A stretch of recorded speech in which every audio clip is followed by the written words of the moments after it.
तुम्हारे मानने ना मानने से धर्म कभी बदल नहीं जाएगा। तुम कह दो कि सूर्य काला होता है तो तुम्हारे कह देने से सूर्य काला नहीं हो जाएगा। तुमने ईश्वर को पाने के लिए मार्ग भले अलग अलग बना लिए हो, लेकिन ईश्वर नहीं बदल सकता है, परमात्मा नहीं बदल सकता है।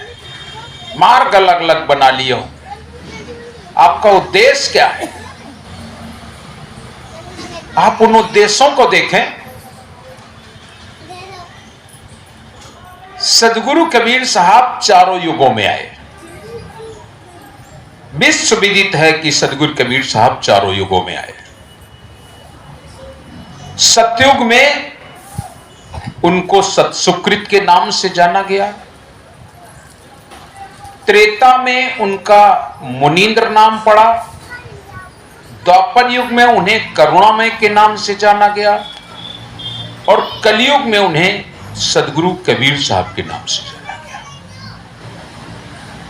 और जो नाम हम आपको बता रहे हैं, ये नाम शास्त्रों में भी कहीं ना कहीं उल्लेख में मिल जाते हैं।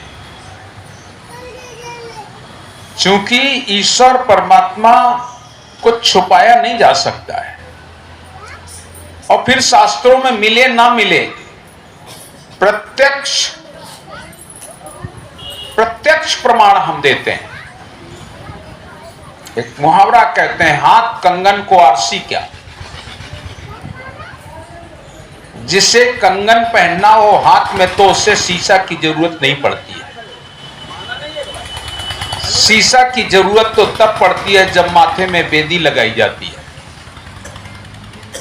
लेकिन जिसे हाथ में कंगन पहनना हो उसे शीशा की जरूरत नहीं पड़ती है। जिसे सदगुरु कबीर को जानना है तो हम तो आपको प्रमाण देते हैं सामने। वर्तमान अभी, ऐसा नहीं है कि अभी नहीं है। सदगुरु कबीर जब सतयुग में आए, उनका नाम सतसुकृत पड़ा, और उस समय पर राजा ऋषभदेव जी हुए, जो मनुपुरी के राजा हुआ करते थे। मनुपुरी, राजा मनु के नाम से बसाई गई थी वो मनुपुरी। चूंकि मनु से विष्णु जी के बाद में जो मनु आए और मनु से ये सृष्टि का जो उद्भव हुआ संसार के हिसाब से, वो मनुपुरी। वो मनुपुरी में विष्णु जी का ही अवतार लेकर के स्वयं राजा ऋषभदेव जी आए। राजा ऋषभदेव जी 24 अवतारों में एक अवतार है। 24 अवतार भगवान विष्णु के हैं। उन अवतारों में एक अवतार भगवान का राजा ऋषभदेव जी का भी है। और आप लोगों को ज्यादा जानकारी है या नहीं हम नहीं कह सकते, लेकिन माताओं को नहीं है उस विषय में जानकारी कि हमारे भारतवर्ष में एक जैन धर्म चलता है।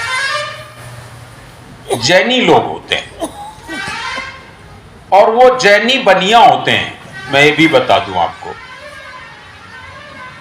जैन धर्म जो है केवल जैनी बनिया मानते हैं।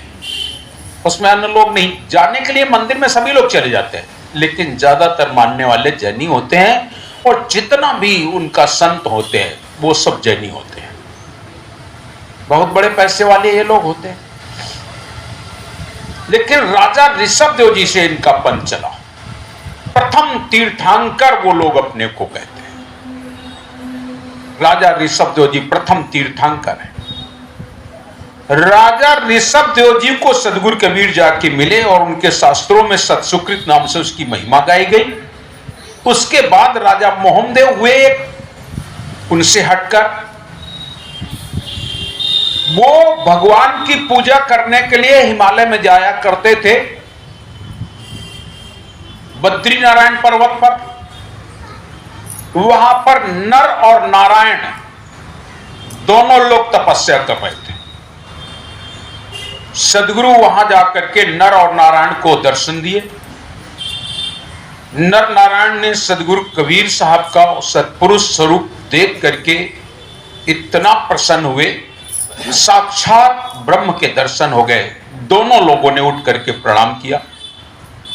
सदगुरु ने उनसे पूछा, यहां क्या कर रहे हो तुम लोग?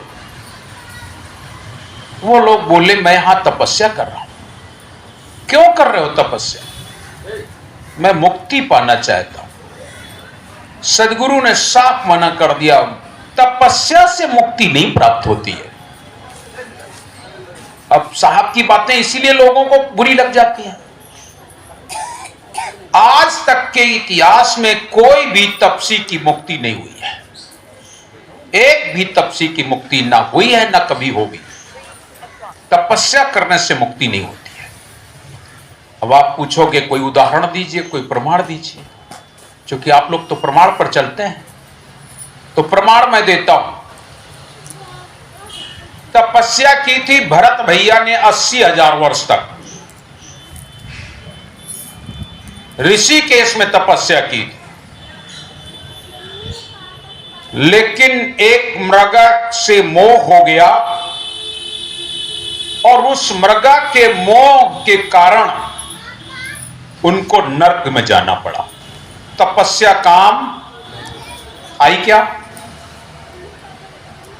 तपस्या काम नहीं आई, उन्हें मृगा का तन धारण करना पड़ गया।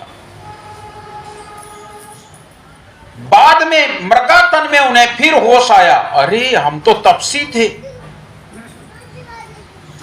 हम तो संत थे, ये क्या हो गया?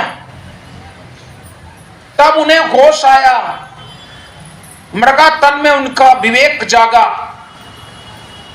बोले, इस तन से कैसे मुक्ति पाऊं?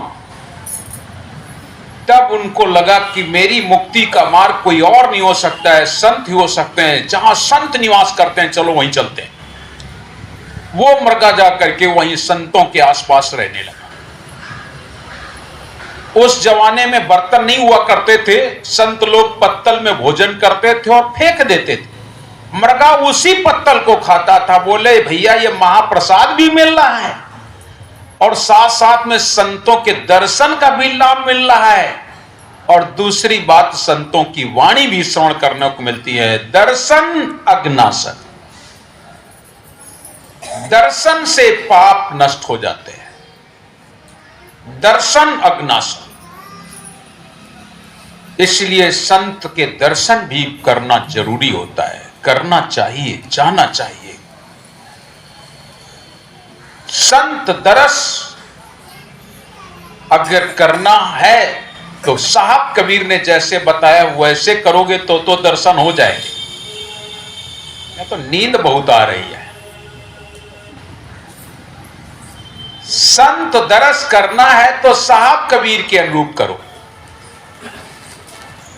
ऐसे जाकर के संत दरस से कुछ नहीं होता है। संत दरस करने के लिए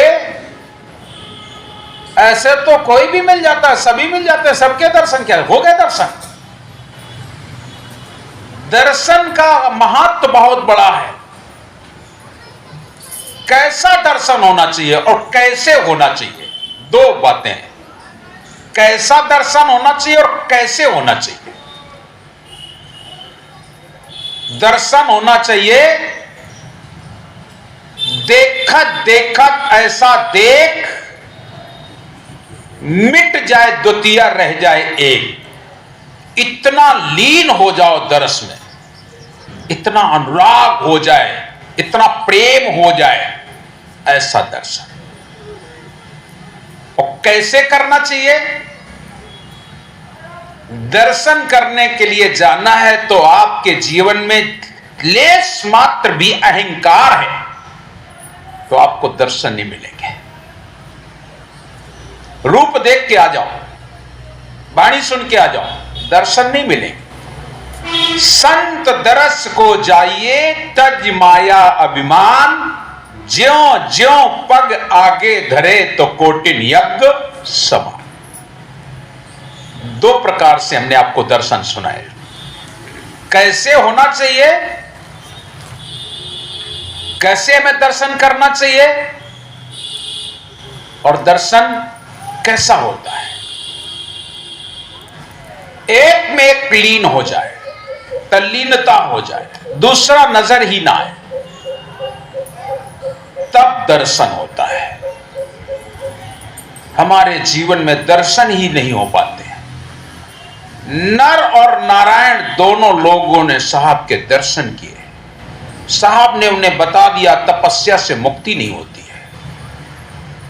पहला उदाहरण मैंने आपको दिया कि भरत भैया ने 80,000 वर्ष तक तपस्या की और तपस्या के बाद उन्हें मृगा का तन धारण करना पड़ गया। दूसरा उदाहरण सुनाता हूं। सुखदेव जी महाराज जन्म के त्यागी, मां के गर्भ से जन्म लेने के तुरंत बाद जंगल चले गए। मां के स्तन से दूध भी नहीं पिया। कितने दिन तपस्या की? 1,00,000 वर्ष। थोड़े दिन नहीं, लाख वर्ष के तपसी। और तपस्या करके वो वैकुंठ जाना चाहते हैं। वैकुंठ के द्वार तक पहुंच गए। द्वार पार बोले बस आगे नहीं बढ़ना है, बस खत्म। साखी है, तप के तेज गए हरिधामा, गुरु विहीन नहीं पायो विश्रामा। अब पलट जाओ गुरु करो सयाना, तब यावा तुम पई हो विश्रामा। 1,00,000 वर्ष की तपस्या काम नहीं आई। 1,00,000 वर्ष की तपस्या के बाद उनको पुनः लौटकर इस मृत्युलोक में आना पड़ा। पुनः मृत्युलोक में आना पड़ा। 1,00,000 वर्ष की तपस्या करने के बाद